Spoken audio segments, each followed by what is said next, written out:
இன்றைய நாளிலே வெளிச்சமாய் இருங்கள் என்ற தலைப்பிலே இதனுடைய வார்த்தையை நாங்கள் தியானிக்க இருக்கின்றோம்.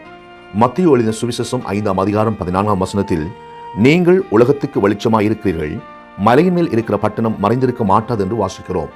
ஒளியின் மகத்துவத்தை தெரியாதவர்கள் எவரும் இல்லை. வெளிச்சத்தின் அருமை இருளான நேரங்களில் தான் தெரியும். நாம் எல்லாருமே வெளிச்சத்தை விரும்புகிறோம். பாவத்தை ஆசையுடன் செய்கிறவர்களுக்கு வெளிச்சம் பிடிக்காது. அவர்கள் இருளையே விரும்புகிறார்கள். ஆகவேதான் முற்காலத்தில் நீங்கள் அந்தகாரத்தின் பிள்ளைகளாய் இருந்தீர்கள் என்று பவுல் குறிப்பிடுகிறார்.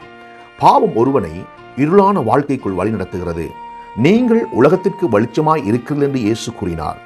எவ்வளவு முக்கியமான செய்தியை அவர் நமக்கு கூறியிருக்கிறார் என்பதை கவனியுங்கள். நாங்கள் ஒளிக்கு காரணம் அல்ல, கிறிஸ்துவே ஒளியாய் இருக்கிறார். அந்த ஒளியாகிய கிறிஸ்து எவர்களுக்குள் வாசம் பண்ணுகிறார்களோ அவர்களால் தான் வெளிச்சம் கொடுக்க முடியும். ஆகவேதான் ஒளிக்கு காரணமாகிய கிறிஸ்து எங்களுக்குள் இருக்கிறாரா என்பதை முதலில் நாம் நிச்சயப்படுத்திக் கொள்ள வேண்டும். நிச்சயப்படுத்திக் கொண்டதன் பின்னர் நாம் கொடுக்கும் வெளிச்சத்தின் பிரகாசம் எந்த அளவுக்கு வியாபிக்கிறது என்பதை சோதித்து பார்க்க வேண்டும். சந்திரன், அதாவது நிலவு, எந்த அளவுக்கு சூரிய ஒளியின் மகிமையை பிரகாசத்துடன் பிரதிபலிப்பு செய்கிறது என்பதை கவனித்து பார்த்தீர்களா? நாமும் கிறிஸ்துவின் ஒளியின் மகிமை பிரகாசத்தை இந்த உலகிற்கு பிரதிபலிப்பு செய்ய வேண்டியவர்கள் அல்லவா? நாம் எவ்வாறு வெளிச்சம் கொடுக்கிறோம்? எமது நற்பண்புகளுக்கு கூடாக, கிறிஸ்துவின் பாத அடிச்சுவடுகளை பின்பற்றுவது கூடாக நாம் வெளிச்சம் கொடுக்க முடியும். நாம் பிரகாசிக்கும் அளவுக்கு தக்கதாகத்தான் எம்மால் கிறிஸ்துவை இந்த உலகத்தில் காண்பிக்க முடியும். உங்கள் வெளிச்சம் எந்தளவு தூரம் பிரகாசிக்கக்கூடியதாக இருக்கிறது?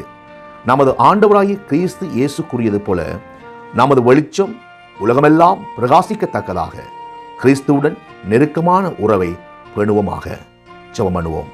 எங்களை நேசிக்கிற பரலோக தந்தையே, உமது ஜீவனுள்ள வார்த்தைக்காக நன்றி செலுத்துகிறோம்.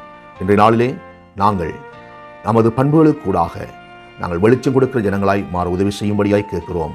ஒளியாகிய கிறிஸ்து எங்களுக்குள் இருக்கிறதை நாங்கள் பிரகாசிப்பதற்கூடாக இந்த உலகத்துக்கு காண்பிக்கவும், அதற்கூடாக இன்றைய நாளிலே உம்மை மக்கள் மகிமைப்படுத்தக்கூடிய ரீதியிலே எங்களோட பண்புகள் நீர் விரும்புகிறவைகளாக இருக்க உதவி செய்யும்படியாய் கேட்கிறோம். ஆண்டவரே, இந்த உலகத்திற்கு நீங்கள் வெளிச்சமாக இருக்கிற அந்த உமது வார்த்தையின்படி நாங்கள் நாளிலே வெளிச்சமுள்ள ஜனங்களாய் வாழ கர்த்தர் எங்களுக்கு உதவி செய்யும்படியாய் கேட்கிறோம். இயேசுவின் நாமத்திலே ஜெபிக்கிறேன், என் ஜீவனுள்ள நல்ல பிதாவே. ஆமென்.